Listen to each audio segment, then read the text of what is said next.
This is the fourth episode in a 5-part series titled How a Biased Slavery Narrative Was Weaponized Against Western Civilization. In this series, we examine how history has been manipulated, not to foster understanding, but to enforce ideological guilt. Episode 4, The People Had No Power, Monarchs, Elites, and the Machinery of Exploitation.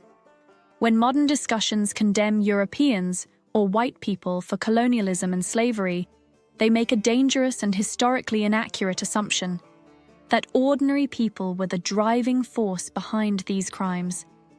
But the truth is that the vast majority of people in Europe, just like in Africa or Asia, had no voice, no vote, no freedom, and no stake in imperial ventures. Colonialism and slavery were not the acts of a democratic society.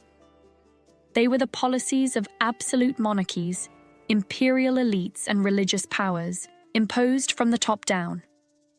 The French monarchy, the Spanish Empire, the Portuguese crown, the Dutch East India Company, and the British Empire in its early stages, none of these were governed by popular consent. They were ruled by kings, aristocrats, and merchant barons who pursued profit and power, often at the expense of their own people.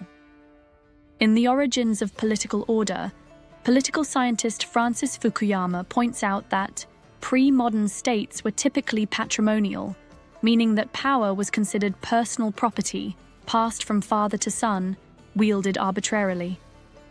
Ordinary peasants in 17th century France, Portugal, or Spain lived in conditions of staggering poverty. They were taxed into starvation, conscripted into wars they didn't understand, and ruled by distant elites who saw them as barely more than cattle. This is not an exaggeration. In The Great Cat Massacre, historian Robert Darnton paints a vivid picture of French popular life before the Revolution: widespread illiteracy, famine, disease, superstition, and complete political disenfranchisement. And in Russia, as we saw before, serfdom enslaved tens of millions of ethnic Russians. Historian Orlando Figes notes that Russian nobles had the legal right to punish their serfs with exile, imprisonment, and torture. This was not a liberal world of free, empowered citizens. It was a feudal landscape of masters and subjects, lords and peasants. To claim that Europeans built colonies, or that whites ran the slave trade, is to conflate rulers with the ruled. It's like blaming today's bus drivers for the decisions of oil executives. It's a complete collapse of historical nuance. Meanwhile, in Africa, a parallel pattern played out. Slavery and warfare were orchestrated by local kings, warrior elites, and noble clans. The Bakongo ruling class, as we saw in the Kingdom of Congo, controlled slave labor, monopolized certain professions, and even participated willingly in diplomatic and religious relations with Portugal. These were not naive, innocent villagers overrun by European pirates. They were political players in a complex web of power, status, and violence.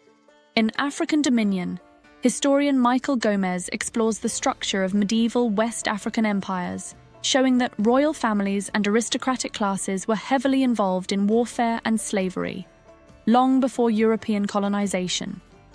What made the difference in Europe was not the people, but the ideas. The Enlightenment, the Protestant Reformation, the rise of literacy, and eventually the development of constitutional democracy slowly began to transfer power away from elites and towards citizens. Only after these intellectual and institutional revolutions did abolitionist movements gain traction. Ordinary people, empowered by reason, religion, and republicanism, began to question the legitimacy of slavery and empire. In Britain, the working class and religious dissenters were at the heart of the anti-slavery campaign. In the US, abolitionists like Frederick Douglass and William Lloyd Garrison spoke in churches and town halls, appealing to the conscience of the common man. The fight against slavery and colonialism did not come from the top. It came from below, from the very class now falsely blamed for it. To say that Europeans enslaved Africans is as absurd as saying Africans enslaved Africans, which, ironically, is closer to the truth. In both cases, The systems of exploitation were constructed by a small elite, while the masses suffered in silence. To understand history, we must distinguish between governments and nations, between ruling classes and ethnic groups, between imperial projects and the lives of ordinary people. Blaming an entire race or continent for crimes committed by elites hundreds of years ago is not history. It's scapegoating. If anything, we should admire the ordinary people, black and white, African and European, who had the courage to question the world they were born into. Because it was not race that ended slavery, it was the spread of ideas, liberty, dignity, individual conscience, and self-rule. And it was the slow, painful shift from monarchy to democracy that finally gave the people a voice. If you found this video valuable, please take a moment to like it and subscribe to the channel. It helps us reach more people and keep producing thoughtful, well-researched content like this. This series takes a great deal of time, effort, and investment, especially in sourcing and studying serious historical works. If you'd like to support our work, you can make a donation through our Buy Me a Coffee link in the description. Every contribution helps us keep going.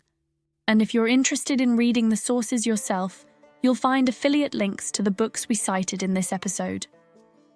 Purchasing through those links also helps support this project. Thank you for watching, and see you in the final episode.